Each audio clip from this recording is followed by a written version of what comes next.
नमस्कार, ATN live में आपका स्वागत है और मैं कैलाश कश्यप आज फिर एक मुद्दा लेकर के आपके सामने बैठा हूं। आज का जो हमारा मुद्दा है वो मुद्दा है कि गोपालगंज में जो नरसंहार हुआ है और वहां का जो माहौल गर्म है उसके पीछे की राजनीति क्या है, ये जानने का हम प्रयास कर रहे हैं। हालांकि कल जो विपक्ष के जो नेता हैं तेजस्वी यादव, वो अपने सारे विधायकों को लेकर के वो गोपालगंज जाने वाले थे, लेकिन नीतीश सरकार ने उनको उनके घर में ही पूरी तरह से कैद करके रख दिया। और हद तो तब हो गई कि जब वो गोपालगंज नहीं जा पाए और उसके बावजूद आज पता चला है कि 92 तेजस्वी यादव को से लेकर के तेज प्रताप यादव और राबड़ी देवी से लेकर के उनके कई विधायक, उन सब पर कुल 92 लोगों पर एफआईआर कर दिया गया है। हत्या गोपालगंज में हो रही है, एफआईआर पटना में हो रहा है। ये राजनीति है बिहार की। हालांकि ये नई राजनीति नहीं है। बिहार में ऐसे बहुत से उदाहरण हैं और बहुत सी राजनीति हुई है जिसका प्रमाण ये देखने को मिला है कि हर इस तरह की हत्या के पीछे बड़े बड़े नेताओं का हाथ है। हम आज उसी चीज़ को जानने का प्रयास कर रहे हैं, उसी सवाल को हल करने का प्रयास कर रहे हैं कि आखिर गोपालगंज जो आज आग का ढेर बना हुआ है, इसके पीछे कौन से नेता का हाथ है, कौन से राजनीतिक सोच है और क्या ये सोच आने वाले विधानसभा चुनाव को लेकर के तैयार की गई है या कुछ और है।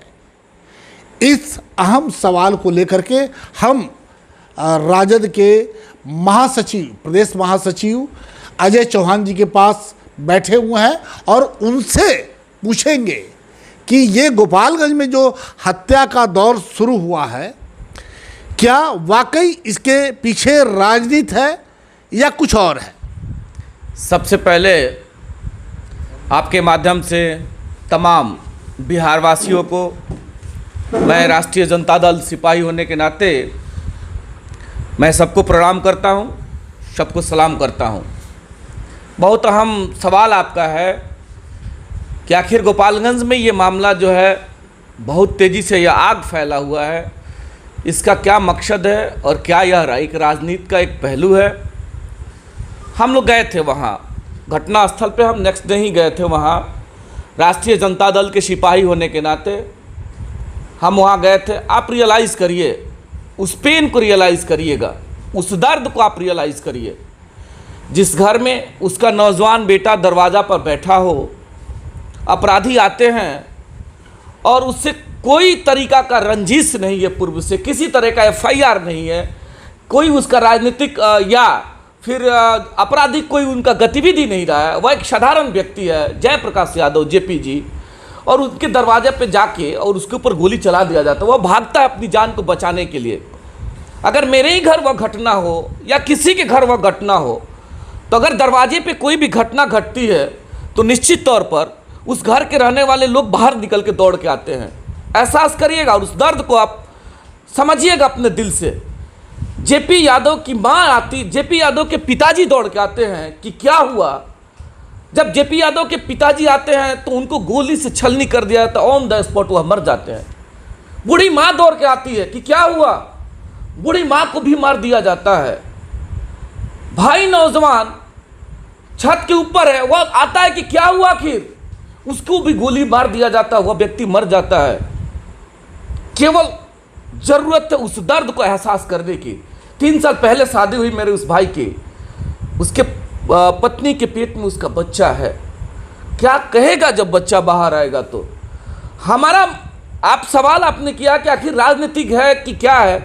मेरा एक सवाल है, उसका गुनाह क्या है और आखिर ऐसा क्यों। और तमाम आपके माध्यम से, टीवी चैनल के माध्यम से हम लोग देखते आए हैं कि जिनका नाम उसमें आ रहा है, माननीय विधायक जी का, विधायक जी का स्टेटमेंट आया था कि अगर मैं गुनाहगार हूं तो हमको फांसी चढ़ा दिया जाए। मैं पूछना चाहता हूं, मैं मान लिया आप कह रहे हैं कि हम गुनाहगार नहीं हैं, तो सवाल बनता है कि गुनाहगार कौन? आप वहां के सम्मानित विधायक हैं और उस जेपी का कद बढ़ रहा है, सामाजिक कद बढ़ रहा है, युवाओं में एक ताकत बन रहा है, आपकी सत्ता है, आपकी सरकार है, तो गुनाहगार कौन है? आखिर इसको कौन बताएगा? सत्ता में रहने वाले लोग बताएंगे। हम तो बार बार आपके माध्यम से सवाल पूछना चाह रहे हैं कि न्याय मिले किसको? जेपी को न्याय मिले। उसके साथ ये घटना कैसे घटा, उसके माँ बाप कैसे वापिस आएंगे? और केवल मामला गोपालगंज का नहीं है, अभी आप देखेंगे पूरे बिहार का यह मामला, आग लगा हुआ है पूरे बिहार में। आदरणीय मुख्यमंत्री जी कह रहे हैं कि बिहार में कानून का राज है, बिहार में कानून का राज चलता है। माननीय डीजीपी का हर सप्ताह में आप लाइव देखते हैं, यह घटना हुआ टेलीफोन से बात करते हैं, अररिया घटना होता है टेलीफोन से बात करते हैं, बच्चा फर्स्ट आता है पूरे बिहार में टेलीफोन से बात करते हैं। आखिर ऐसी कौन सी स्थिति परिस्थिति थी कि आपने जेपी से बात नहीं किया? आप उसके परिवार वालों से माननीय डीजीपी ने बात क्यों नहीं किया? क्या यह दो तरफा जो धार है कहीं ना कहीं सवाल खड़ा करता है कि ये सारे घटना में तमाम सत्ता के लोग बैठे हुए हैं, उनका कहीं ना कहीं इसमें रोल है। अजय जी, सबसे सवाल ये उठता है कि आपने जिस तरह से अपनी बातों को रखा और कहा कि इसके पीछे राजनीति है, हो सकती है, हम भी उसी सवाल का जवाब ढूंढने के लिए आप तक पहुंचे हुए हैं। जिस तरीके से ये हत्या हुई है और जिस तरीके से हत्या के मुख्य गवाह, चश्मदीद गवाह जेपी यादव ने सतीश पांडे, उनके पुत्र मुकेश पांडे और सतीश पांडे के जो भाई हैं विधायक हैं अमरिंदर पांडे, ये तीनों का नाम लिया कि ये अपने समर्थकों के साथ आए थे और गोली मार के चले गए। लेकिन पटना के राजधानी के एक बड़े पुलिस अधिकारी का कहना है, उनके पास वो वीडियो है, सीसीटीवी कैमरा के फुटेज है कि जिस समय ये घटना घटी है ये लोग घर में बैठे हुए हैं, ये कहीं है, पूरा डिटेल हमें भी पता नहीं है, लेकिन ये हमने सुना है कि उन्होंने कहा कि नहीं ये है। लेकिन उसके बाद अगर बड़े अधिकारी को ये पता है कि ये लोग उस घटना में नहीं है, तो फिर गिरफ्तारी सतीश पांडे की क्यों हो जाती है? फिर मुकेश पांडे जो जिला परिषद के अध्यक्ष हैं उनकी गिरफ्तारी भी होती है। जो अमरिंदर पांडे हैं, जदयू के विधायक हैं, वो छुप छुप करके अपनी बातों को मीडिया के सामने ला रहे हैं। ये क्या चल रहा है? ये क्या चल रहा है? ये आप बात को समझिए। जैसा हमको जानकारी है कि जैसे एफआईआर लॉज होता है, सेक्शन उसमें आ जाता है जी, जो भारत का संविधान है उसके अनुरूप। आपका सवाल बहुत जेन्युइन है कि पप्पू पांडे, ये सतीश पांडे जी का अरेस्टिंग हो गया, मुकेश पांडे का अरेस्टिंग हो गया, और पप्पू पांडे का क्यों नहीं हुआ? अगर कोई बड़े पदाधिकारी ये कह रहे हैं कि उनका फुटेज है, उनका वीडियो है, तो क्यों? वह घिर तो वही रहे हैं, तो पप्पू पांडे के लिए फुटेज है। मैं एक बात पे आना चाहता हूँ, पप्पू पांडे जी के लिए फुटेज है, क्या वह फुटेज सतीश पांडे और मुकेश पांडे जी के लिए नहीं है? और रहा बात नियम और कानून का, तो वो सेकेंडरी मामला, जैसा हमको जानकारी है, वो मामला सेकेंडरी होता है। एफआईआर वो जांच में आया। यस, जैसा हमको जानकारी है वो मामला सेकेंडरी है कि जांच होगा, जांच में क्या क्या आएंगे, साक्ष्य क्या क्या आएंगे, क्या क्या होता है, वो सेकेंडरी मामला है। ये प्राइमरी मामला नहीं है कि आप बयान दें या छुप के आप बोलें कि ये फुटेज है। ये कोई तर्क नहीं है, ये अनलीगल तर्क है। लीगली तर्क जो है, देश में नियम और कानून है। आदरणीय डीजीपी महोदय बैठे हुए हैं, उनको एक्टिव होना चाहिए था। देश के माननीय मुख्यमंत्री महोदय जी बैठे हुए हैं, आप एक तरफ कहते हैं कि हमारा कानून का राज है, आप क्यों नहीं एक्टिव है? आप क्यों नहीं बोल रहे हैं? और माननीय हमारे नेता आदरणीय तेजस्वी यादव जी कौन सा गुनाह करने चले थे? हमको तो नहीं लग रहा कि कोई गुनाह करने चले थे। उन्होंने तो ये कहा था एज विपक्ष के नाते कि मैं माननीय मुख्यमंत्री से ये दरख्वास्त कर रहा हूं कि जो उसमें इन्वॉल्व जो दोषी हैं उनके ऊपर कार्रवाई करें। जी, जी, जी। कार्रवाई का मीन्स क्या है? कार्रवाई का मीन्स है कि जो संविधान के तहत जो व्यवस्थाएं बनी है उनके अनुसार कार्रवाई करें। उनका यही कहना था ना वो तो ये नहीं कह रहे हैं। अजय जी एक सवाल एक और सेकंड सर, एक सेकंड, वो तो ये नहीं कह रहे हैं ना कि आप पप्पू पांडे पे एफआईआर कर दीजिए। वो तो हमारे नेता तो ये नहीं कह रहे हैं। हमारे नेता तो ये नहीं कह रहे कि आप किसी विधायक का नाम हम दे रहे तो उस पर एफआईआर कर दीजिए। हमारे नेता ने कहा कि जो एफआईआर लॉज है उस एफआईआर और सेक्शन के तहत कार्रवाई होना चाहिए।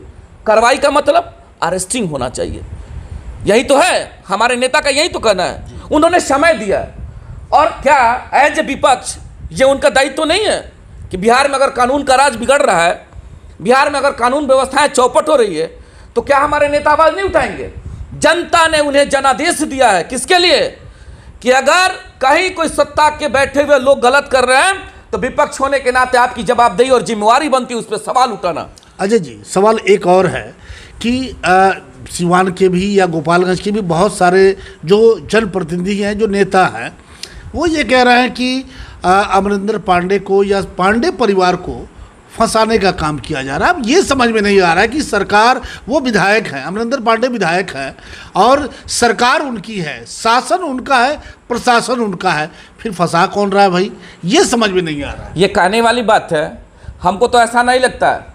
इस बिहार की आवाम इस बात को सुन भी रही है, देख भी रही है। जो आप कह रहे हैं कि सरकार उनकी है, सरकार उनकी है, पावर उनके पास है, तंत्र उनका है, मजबूत तंत्र है। आप ही कह रहे हैं, माननीय मुख्यमंत्री जी कह रहे हैं कि मजबूत तंत्र है, बिहार में मजबूत व्यवस्था है। तो आखिर क्यों हम लोग भी परेशान हैं? दूध का दूध और पानी का पानी क्यों नहीं हो रहा? कौन है, कौन मारा? जेपी की माँ कैसे आएंगी वापिस? जेपी की माँ को मारा कौन? जेपी के पिता को मारा कौन? और जेपी के भाई को किसने मारा? कैसे न्याय मिलेगा? क्या होगा? कल उनकी बारी है और परसों दूसरे की बारी होगी। तमाम आग लगा हुआ है। हमारे नेता ने कहा कि मैं, कुछ लोग हैं सोशल मीडिया के माध्यम से हम लोग देख रहे थे कि तमाम तरह के लोग कि आज आदरणीय नेता तेजस्वी यादव एक तरफ की बात कर रहे हैं, वन साइडेड बात कर रहे हैं। हमारे नेता ने तो तमाम गोपालगंज में जो भी घटनाएं घट रही है उसके साथ न्याय की बात कर रहे हैं, जेपी की बात नहीं। जिसके साथ घटनाएं घट रही है, जो मर रहा है और जो मार रहे हैं, तो न्याय की बात कर रहे हो, सबके साथ न्याय होना चाहिए। मेरा सवाल, एक और सवाल हम आपके माध्यम से माननीय मुख्यमंत्री से पूछना चाहते हैं, क्या गुनाह था हमारे नेता का? आपने क्यों नहीं आने दिया? क्या विपक्ष के नाते वो उनका गृह जिला है?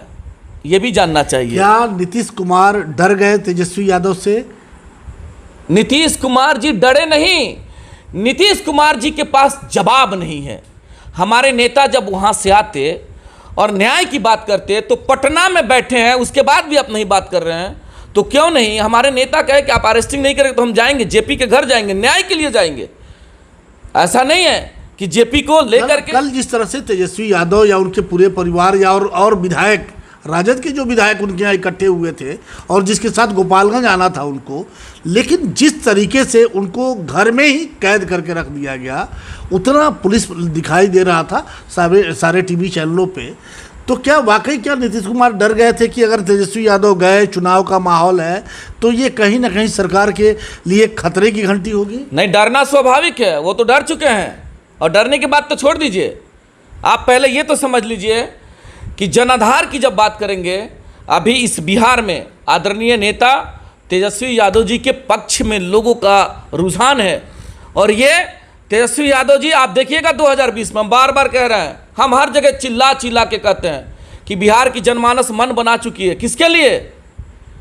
आदरणीय नेता तेजस्वी यादव जी को सीएम बनाने के लिए नहीं, बिहार के व्यवस्था को मजबूत करने के लिए, बिहार को नया बिहार बनाने के लिए और बिहार में नई क्रांति के लिए ऊर्जावान और ताकतवर व्यक्ति, जिस युवा में एक जुनून है, जो बात नीति और सिद्धांत का करता है, जो बिहार की विकास की बात करता है, उस आदरणीय तेजस्वी यादव जी को लोग उस रूप में देख रहे हैं। यही घबराहट है, इसी से डरे। एक छोटा सा सवाल और है जो हर आदमी के दिमाग में वो कौध रहा है कि आखिर ऐसी क्या बात हो गई कि छोटी छोटी बातों पे, छोटे छोटे मामलों पे डीजीपी साहब जवाब देते हैं। गोपालगंज में एक हत्या हुआ था एक किशोर का, उसे मार करके फेंक दिया गया था किसी नदी या तालाब में, और डीजीपी साहब वहाँ चले गए और पहली बार देश के इतिहास में, बिहार के इतिहास की बात हम नहीं कर रहे, देश के इतिहास में पहली बार शायद कोई डीजीपी उस मामले की जांच करने के लिए उस तालाब की गहराई तक चला गया, उस तालाब में उतर करके, स्वयं उतर करके, और ये नापने का प्रयास हुआ करने लगे कि यहाँ पे उस बच्चे की हत्या हुई। ये बड़ी अच्छी बात, लोगों को अच्छा भी लगा।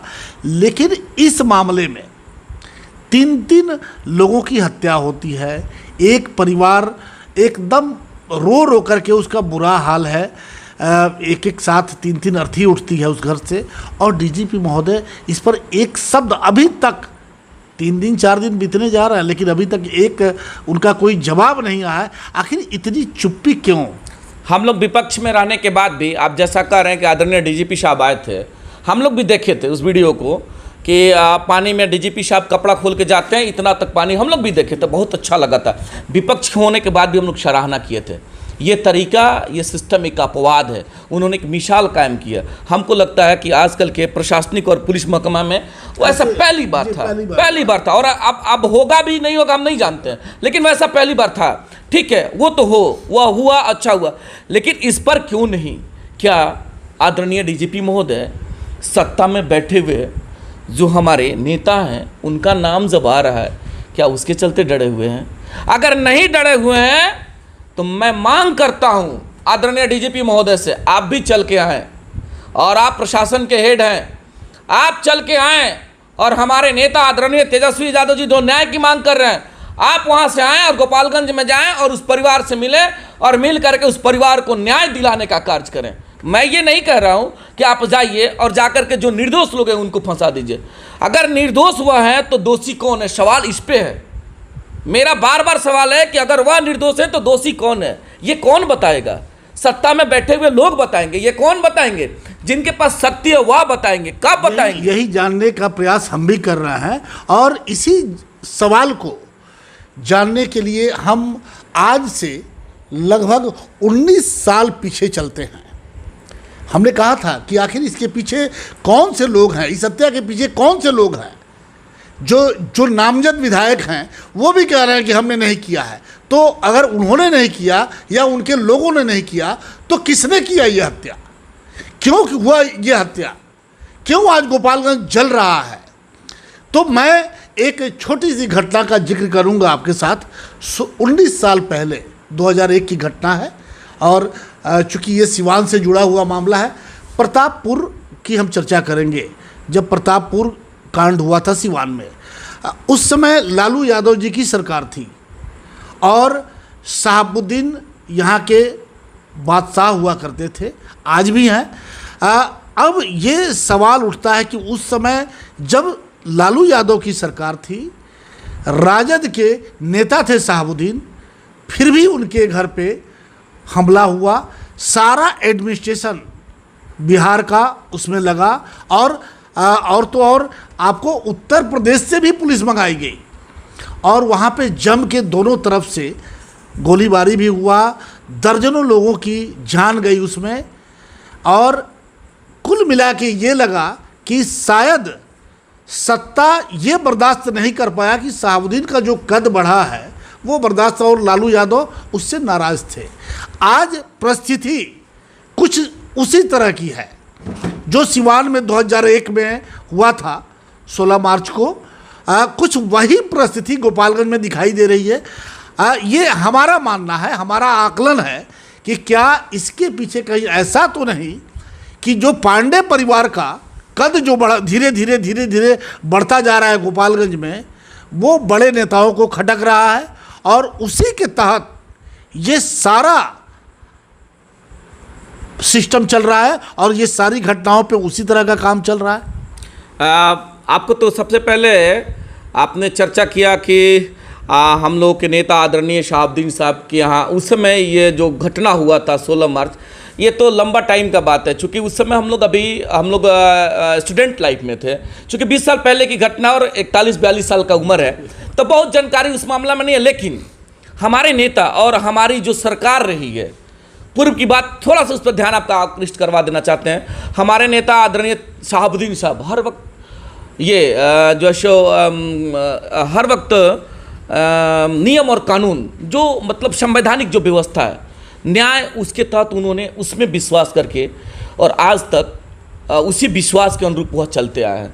ऐसा नहीं कि कोई ऑफेंस करने की बात रही होगी या कानून अपना काम किया होगा, उसमें आस्था रख करके आज तक उस चलता है। घटना पे हम बहुत ज्यादा चर्चा नहीं मैं कर बता रहे देना चाहता हूं, चूंकि आपने उस चीज को कहा तो हमको जैसा जानकारी लगा। अभी आप देखिए, कद की बात करते हैं तो हमारे नेता का कद यहाँ नहीं, हमारे नेता कद पूरे हिंदुस्तान में बहुत बड़ा एक कद है। शहाबुद्दीन साहब का कद बहुत बड़ा एक कद है और उस कद को मापने के लिए कोई पैमाना नहीं है, पहले तो यह जान लीजिए। और हमारे नेता आदरणीय लालू यादव जी गरीबों के मसीहा हैं और वो जो घटना था वो एपिसोड है, चूँकि हमको बहुत जानकारी नहीं है, हमको जो जानकारी वो हमने आपको बताया। अब रही बात कि आप चर्चा कर रहे हैं कि क्या ऐसा तो नहीं है कि कद कम करने की बात, हम लोग उस पर चर्चा नहीं करना चाहते हैं। कद बढ़ाए कि कद घटाए ये बताएंगे माननीय मुख्यमंत्री नीतीश कुमार जी। बिहार की आवाम जानना चाहती है, अगर न्याय नहीं हुआ, अगर कहीं ना कहीं संवैधानिक अड़चने आपने पैदा किया तो यह दर्शाता है कि इस सारी घटनाओं में आदरणीय मुख्यमंत्री जी का कहीं ना कहीं रोल है। या तो कद बढ़ाने का रोल है या कद घटाने का रोल है। ये तो बात उनको पता होगा कि आखिर कौन सा इसके बीच में खिचड़ी पक रहा है। ये बताएंगे आदरणीय विधायक जी और आदरणीय मुख्यमंत्री महोदय। हम लोगों की मांग है आप कद बढ़ा लीजिए, आप कद घटा लीजिए, वो आपका मामला व्यक्तिगत है। हमारा मांग है कि न्याय हो, उस परिवार के साथ न्याय। कद जो कितना दोषी है वो सलाखों के पीछे जाए। यस, मेरा कहना है कि दोषी जो उसके ऊपर कड़ी से कड़ी कार्रवाई हो, ये हम लोगों का मांग है और हमारे नेता का भी यही मांग है। हमारे नेता कल चल के आ रहे थे, अब देख लीजिए आपने सारा शक्ति का प्रयोग कर दिया, पूरे बिहार में चप्पा चप्पा आपने जाम करके रख दिया। जब हत्या का दौर चल रहा है उस समय आपकी शासन व्यवस्था कहाँ है और क्यों नहीं होता? जब लॉकडाउन है, आप एक तरफ लॉकडाउन का हवाला दे रहे हैं कि लॉकडाउन में आपको नहीं जाना और उसी के आधार पर आपने केस भी कर दिया। तो ये घटना हो रहा है, इसका जवाबदेही कौन लेगा? कैसे, क्या हुआ, कहाँ है आपका ताकत? कहीं ना कहीं यह मान के चलिए कि जिस तरीका से बिहार की सरकार इस महामारी में जिस तरीका से फेलियर है, मैं उस पर आना चाहता हूँ। इस कोविड-19 में जिस तरीके से हमारी सरकार फेलियर है, तमाम बिहार के प्रवासी आवाम, गरीब गुरबा लोग परेशान हैं, बेहाल हैं, लोग मर रहे हैं। क्वारंटाइन सेंटर का व्यवस्था खस्ता हालत है, लोगों के रहने के लिए कहीं कोई व्यवस्था नहीं है, खाने के लिए व्यवस्था नहीं है, लाने के लिए व्यवस्था नहीं है, बच्चों के लिए व्यवस्था नहीं है। ये मुद्दा है तमाम। तो हमारी सरकार वहाँ फेलियर है और शासन व्यवस्था तो जीरो है। हम लोगों का सवाल इस पे है, हमारे नेता का सवाल उस पे बनता है और हम पूछना भी चाहते हैं और बिहार के आवाम भी पूछना चाहती है, तमाम बिहार के सभी लोग पूछना चाहते हैं। और मैं नहीं, बिहार के सभी लोग आदरणीय डीजीपी महोदय से भी पूछना चाहते हैं कि आखिर आपका स्टेटमेंट क्यों नहीं है? आप क्यों नहीं बोल रहे हैं? मुख्यमंत्री महोदय क्यों नहीं बोल रहे हैं? आप गोपालगंज तक क्यों नहीं आए? क्यों नहीं आया? सवाल आप बोल नहीं रहे, आने की बात तो सेकेंडरी, आप कोई बोल नहीं रहे, क्या मतलब है? अंतिम सवाल हमारा ये है अजय जी की, क्या ये मुद्दा जो अभी गोपालगंज में चल रहा है, कुछ और हत्याएं लग रही हैं कि होंगी, क्या ये मुद्दा आने वाले जो 3-4 महीनों में जो चुनाव होने वाले हैं विधानसभा के, उस पर हावी होंगे? अभी है और नीतीश कुमार को क्या इसका जवाब नहीं देना पड़ेगा? अभी हावी है। 4 महीना छोड़ दीजिए, ये अभी कानून का व्यवस्था बिल्कुल लचर है और ये दर्शा चुका है कि कानून उनके हाथ में नहीं है, कानून उनसे बाहर निकल चुका है। ये अपराधियों का जमावड़ा पूरे बिहार में है। आज देख रहे थे हम सोशल मीडिया पे 9 हत्याएं हुई हैं पूरे बिहार में। कौन जवाबदेही है? लॉकडाउन लगा हुआ है, 9 हत्याएं हो रही है, ये क्या मतलब है? इस पे सवाल है। और आज तय हो चुका है कि बिहार की सरकार इन सभी मुद्दाओं पे फेलियर है और बिहार की सरकार को जाना है। ये कितना हो भय का माहौल पैदा कर लें, अपने कितना हो ताकत लगा लें, सारी शक्ति लगा लें, लेकिन उनको जाना। ये बिहार की आवाम कह रही है, मैं नहीं कह रहा हूँ, बिहार की आवाम कह रही है कि जिसके हाथ में ताकत दिया, अगर उसके अगर व्यवस्था के अनुरूप मेरा प्रदेश नहीं चल रहा है तो बिहार के आवाम मन बना चुकी है। और बिहार के लोगों से हम अपील भी करना चाहते हैं, आप मौका दीजिए, आप मौका दीजिए। 15 साल का अपने शासन में मौका दिया था, किनको? माननीय मुख्यमंत्री नीतीश कुमार को। उन्होंने क्या किया? मेरा सवाल ये बनता है। मैं गुजारिश करना चाहता हूं तमाम युवाओं से कि अपने हक हुकूक के लिए, बिहार में कानून का राज स्थापित करने के लिए युवा के हाथों में ताकत दीजिए। जब नौजवान के हाथ में ताकत देगा तो उस एनर्जी के साथ वह काम करेगा और जब उस एनर्जी के साथ काम करेगा, कहीं ना कहीं एक मेरा सुंदर बिहार बनेगा, बेहतर बिहार बनेगा।